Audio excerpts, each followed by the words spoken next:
नमस्ते भारत, आप देख रहे हैं WH न्यूज़ और IBM TV9। मैं विजय खवसे। इस वक्त मैं संविधान चौक पर हूँ और मेरे साथ एक जाना माना चेहरा है और बहुत ही उनका नाम भी है। महाराष्ट्र से ही वो आते हैं, रामटेक क्षेत्र से है वो। कवि है, बड़े कवि है राहुल जी शामकोर मेरे साथ है और एक शिक्षक भी है। और इस हालात के ऊपर में उन्होंने अभी क्या कविता ही लिखी है, हम उनसे जानेंगे। राहुल जी, आपका WH न्यूज़ और IBM TV9 में स्वागत है। आप एक कवि के रूप में उभरे हुए हैं और हिंदी कवि है। आप मराठी होकर भी हिंदी की कविताएं लिखते हुए मराठी व्यक्ति के लिए बहुत बड़ी बात है। क्या बताओगे आप, इस कविता का आपका जो सफ़र है कैसा शुरुआत हुआ? सफ़र तो काफ़ी कठिन रहा, मगर अगर इंसान कुछ प्रयास करे, कुछ संघर्ष करे तो आगे बढ़ सकता है। नीचे से लेकर ऊपर तक अगर आपको चलना है तो हथियार मतलब आगे बढ़ाना ही पड़ता है और हम आगे बढ़ सकते हैं। और भी सफ़र और भी कुछ पायदान जो पूरी करने अभी बाकी है। बिल्कुल, सफ़र जो है वो तय करने के लिए कुछ ना कुछ मेहनत करना ही पड़ता है। वैसे ही कविता भी आप लिखते हो तो उसके लिए बहुत बड़ी सोच रख के कविताएं लिखना पड़ता है। बिल्कुल बिल्कुल, बहुत बड़ी सोच और कायनात के सपोर्ट में सब कुछ करना पड़ता है और तब जाके इंसान आगे बढ़ सकता है। क्या ऐसा आपकी कविता लिखी है देश के ऊपर में, कुछ ऐसा अपना सुनाइए दर्शकों को थोड़ा। जी बिल्कुल सही बात है। अगर मस्जिद की बात चले तो सबसे पहले भगवत गीता की बात हो। अगर मस्जिद की बात चले तो सबसे पहले भगवत गीता की बात हो। अगर मंदिर की बात चले तो सबसे पहले कुरान की बात हो। सबसे पहले कुरान की बात हो। मस्जिद और मंदिर के लिए लड़ने वाले आज समाज के ठेकेदारों, मंदिर और मस्जिद के लिए लड़ने वाले आज समाज के ठेकेदारों। अगर मज़हब की बात चले तो सबसे पहले इंसान की बात हो। सबसे पहले इंसान की बात हो। यह है कि हाथों की लकीरों की रवानी बदल गई। क्या बात है, बहुत बढ़िया। हाथों की लकीरों की रवानी बदल गई। बुढ़ापा जो आया अकड़ीली जवानी बदल गई। क्या बात है। बुढ़ापा जो आया अकड़ीली जवानी बदल गई। बेगम हमसे रूठ के यूँ दूर चली गई।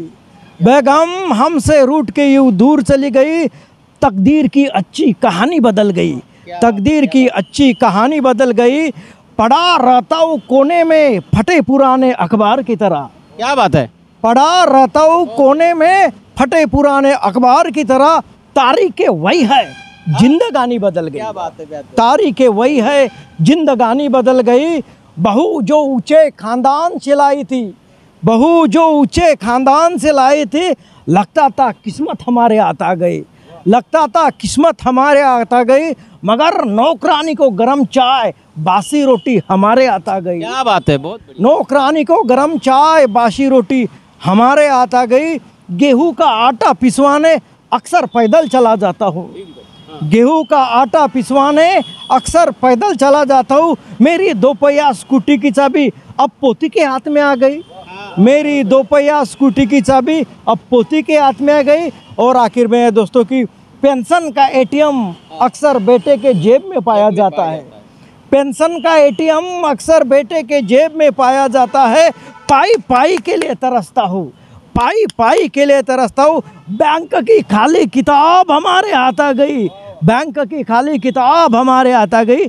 बहुत बहुत शुक्रिया दोस्तों। नहीं, बिल्कुल वाकई में जो इन्होंने जो अभी आखिरी का जो मतलब सुना है बहुत ही वाकई में वैसा ही है। ये जो पूरा ऑनलाइन अगर सिस्टम हो गया, पेटीएम ATM वगैरह सब आ गया, जो पेंशनधारी जो लोग हैं उनका बेचारों का पेंशन ही दूसरे निकाल लेते हैं। वो बहुत बड़ी बात है। शामकोर जी, आप एक शिक्षक भी हो और बहुत एक आदर्श शिक्षक भी हो, ग्रामीण क्षेत्र से आते हो। शिक्षा के संदर्भ में थोड़ा क्या बताऊंगी, क्योंकि अभी कुछ गवर्नमेंट का ऐसा भी एक आया है कि ग्रामीण के जो जितने भी जिला परिषद के स्कूल है 20 पट संख्या के नीचे वाले जो स्कूल है उनका कहना है कि ये बंद होना चाहिए। आप इसके संदर्भ में क्या बोलेंगे, क्योंकि शिक्षा ग्रामीण के बच्चों को मिलना चाहिए? ये बहुत ही गलत निर्णय है मेरे ख्याल में। इसके बारे में ज़्यादा जो शिक्षक है वो भी त्रासदायक है, क्योंकि शिक्षकों के मन में एक मायूसी छा गई है। अगर लड़के पढ़ेंगे नहीं तो आगे बढ़ेंगे कैसे? गांव के क्षेत्र में दूर जाना पड़ता है, बड़ी मुश्किल से लोग पैसा इकट्ठा करते हैं, अपने बच्चों को पढ़ाते हैं। अगर ग्रामीण क्षेत्र के स्कूल अगर बंद हो गए तो समझे शिक्षा का स्तर काफ़ी गिर जाएगा। तो मैं जो भी ऊपर वाले हैं उनको मैं रिक्वेस्ट करता हूँ कि ऐसा मत कीजिए, ताकि जो आरटी एक्ट के अनुसार कि हर एक बच्चे को शिक्षा मिलनी ज़रूरी है। तो अगर ये स्कूल बंद कर दिए तो वो काफ़ी मुश्किल हो जाएंगे आगे चलकर। तो मैं उनसे गुजारिश करूँगा कि ऐसा मत कीजिए। कविता के माध्यम से कुछ आपने लिखा है कि प्रशासन को भी कविता के माध्यम से कुछ सुनाएंगे? जी जी नहीं, बहरहाल चालू तो है, सब कुछ हो जाएगा आगे चलकर। जी जी, शुक्रिया शुक्रिया। लिखने का प्रयास चालू है। बिल्कुल।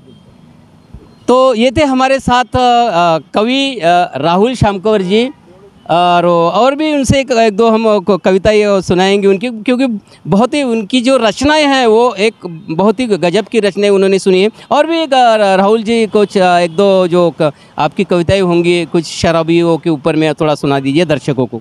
जी जी ज़रूर। चलते चलते भी एक शेर सुनवाना चाहूँगा। अर्ज़ किया है कि मैखाने से मकान तक चलने का हुनर रखता हूँ, मैखाने से मकान तक चलने का हुनर रखता हूँ, जानवरों से इंसान तक चलने का हुनर रखता हूँ, जानवरों से इंसान तक चलने का हुनर रखता हूँ। एक बम्पर जो पी लिया, एक बम्पर जो पी लिया, फिर भी संभल कर चलने का हुनर रखता हूँ, फिर भी संभल कर चलने का हुनर रखता हूँ। शुक्रिया दोस्तों, शुक्रिया, बहुत बहुत शुक्रिया। बिल्कुल, पीने के बाद में तो बिल्कुल वो बहुत बड़ा आदमी बन जाता है, इसलिए वो एक शराबी के ऊपर में कविता ये सुनाई। बहुत ही अच्छी सारी कविताएं हमारे दर्शकों को राहुल शामकौर जी जो कवि है रामटेक से आते हैं, खास करके मैं बताऊंगा रामटेक एक हमारा बहुत बड़ा नागपुर ज़िले का एक क्षेत्र है और उस क्षेत्र से आते हैं। तो राहुल जी, आपने हमारे चैनल को आपका कीमती समय दिया, इसके लिए आपका हमारे दोनों चैनल की ओर से शुक्रिया। तो ये थे हमारे साथ में कवि राहुल शामकौर जी। तो आप देखते रहिए WH news, IBM TV 9, like करें, सब्सक्राइब करें। धन्यवाद। शुक्रिया।